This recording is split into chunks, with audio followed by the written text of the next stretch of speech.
This is the video on chapter 7.4, which talks about compound interest. Question number 1, what's interest? It's a percent of the money,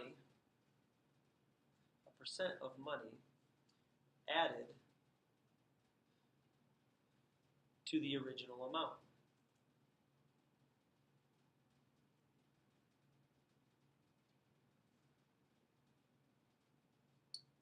So if you have a savings account, this is very good. You're going to put money into an account, they're going to take a percentage of it, and they're going to give you money just really for doing nothing, for keeping your money in their account. If you have a loan, this is very bad. You're going to have your money that you owe, and they're going to take a percentage and actually make you owe more. So they're charging you interest, and that would just be the fee for them loaning you money.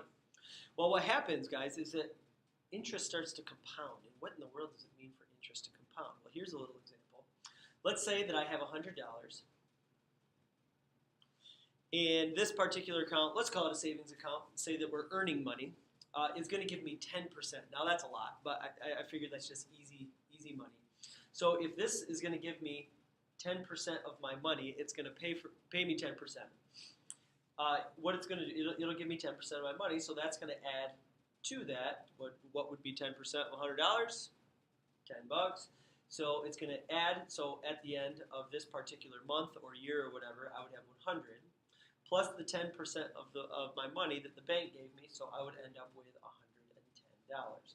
But the number that I want you to focus on is this 10, because 10% of my money was $10. All right, the next month or the next year rolls around, and now I don't have $100. Now I have $110, because that's how much I have when I added those together. So now I have $110, and that bank is still going to give me 10% of my money. But now here's the question: what's 10% of $110? Well, 10%, slide the zero, would be now $11. So before I got 10, now I get 11. So if I add those up, 110 and 11 would be 121. Well, hold on one second. Why did my 10 change to an 11?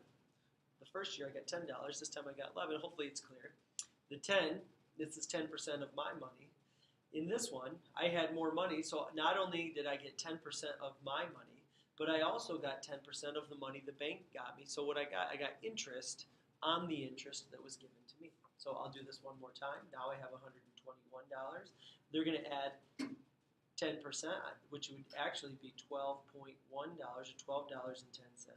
So when I added that up, I should have $133.10, like that. So you can see what my interest is growing each time, because I'm getting interest on my money, but I'm also getting interest on interest, and that's what it means for interest to compound. You get interest on the interest.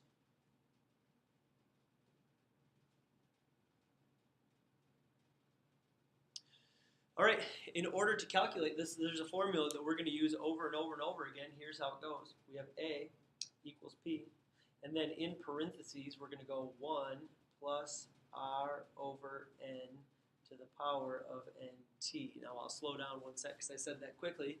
A equals P, and then in parentheses, we have 1 plus R divided by n, and now that n actually shows up here and it shows up here. It's the same number. So in the exponent, we have n times t.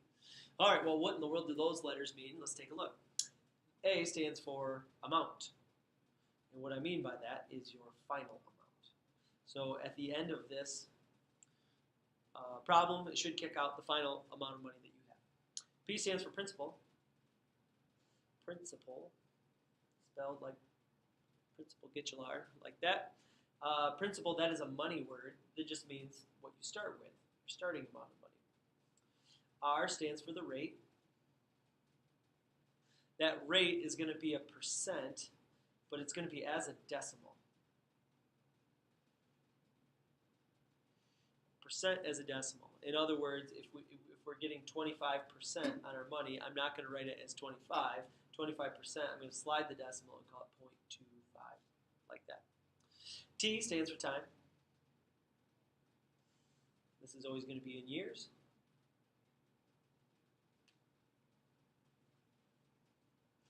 And N stands for the number of times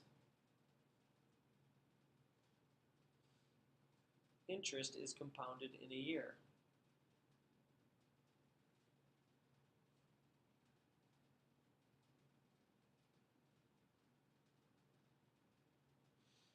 In a year. Now, the hard part about this, finding the N value, the problem is not going to say, we're going to compound interest 4 times this year. There's a set of vocabulary that's casually slipped in there that we just have to be able to recognize. So over in the margin here, we can write it down.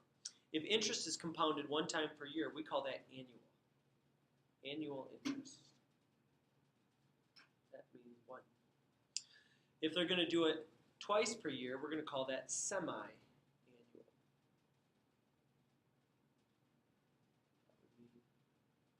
Twice. After that, we're going to go 4 times per year, and hopefully this makes sense that 4 times is going to be quarterly.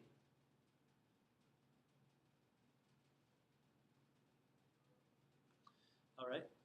After quarterly, we're going to go up to 12 times per year, which hopefully we can say is going to be monthly.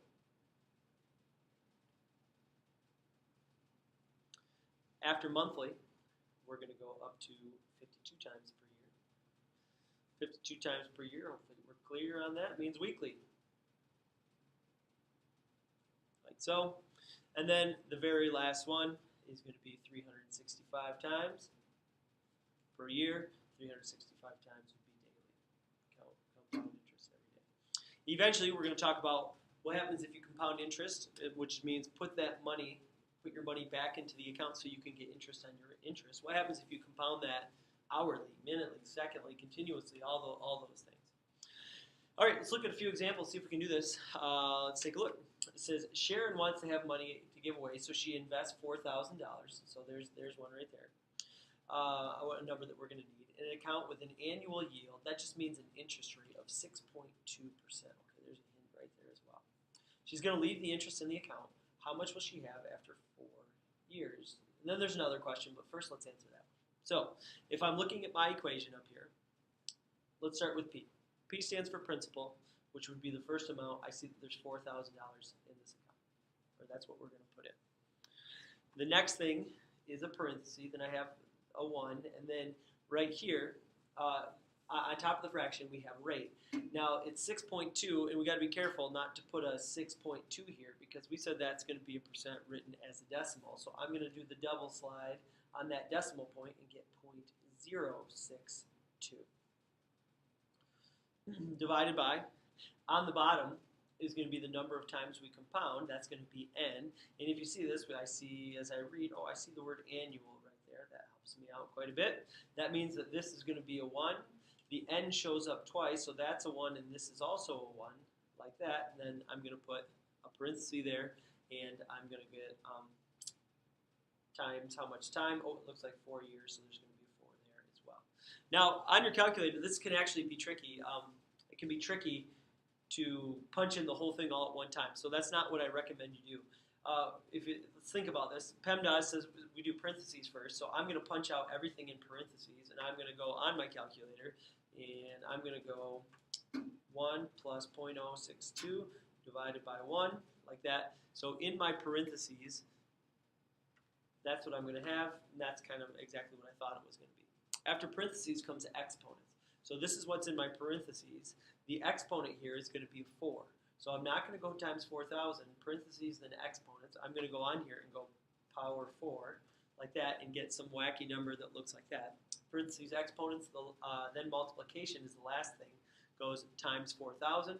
So I'm going to go times 4,000, like that. Hit enter, and that's my final amount, $5,088, and it looks like we're going to round it to 13 cents. So I have 5,088 and 13 cents.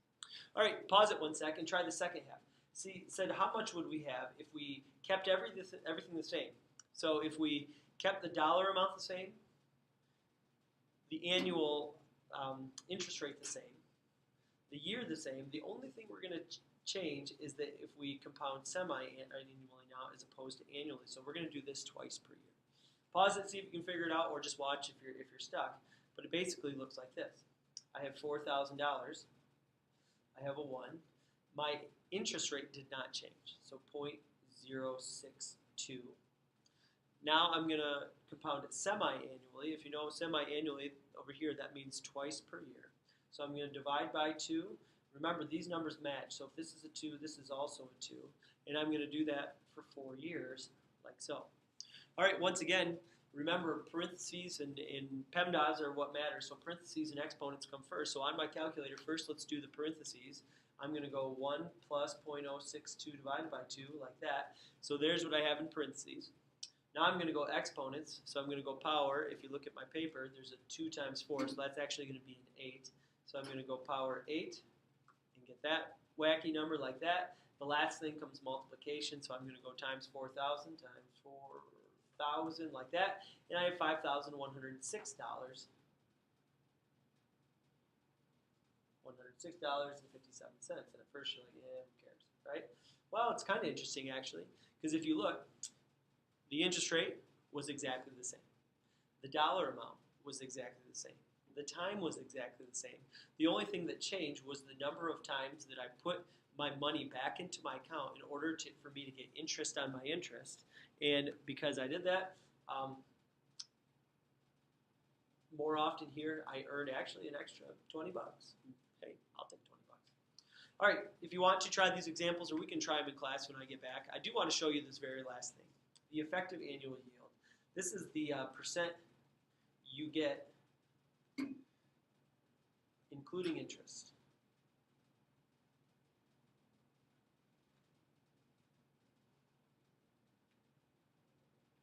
Percent you get including interest. So if I'm looking at my example up top, what's the percent I got? 10%.